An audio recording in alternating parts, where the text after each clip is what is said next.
নচিকেতা চক্রবর্তী হলেন একজন ভারতীয় বাঙালি কণ্ঠশিল্পী ও সুরকার।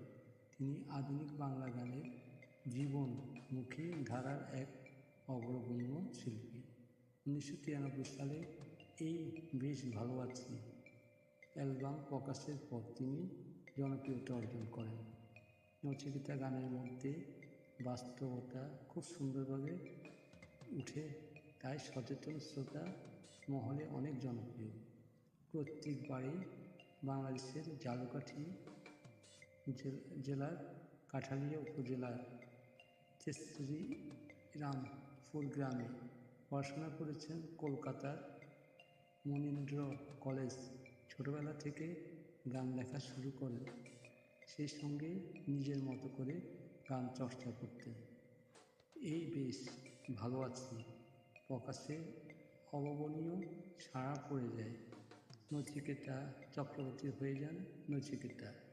এরপর তার শুধু সাফল্য ইতিহাস, পিছু ফিরে তাকাতে হয়নি তাকে কখনো।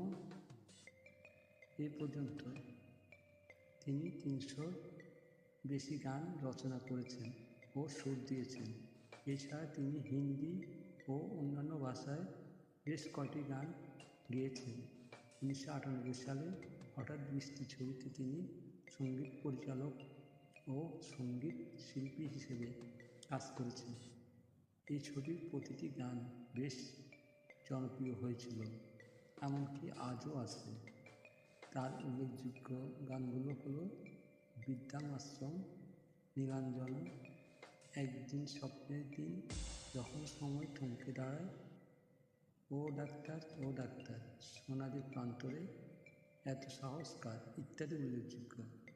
1 সেপ্টেম্বর 1965 সালে তিনি জন্মগ্রহণ করেন। আজ তার জন্মদিন।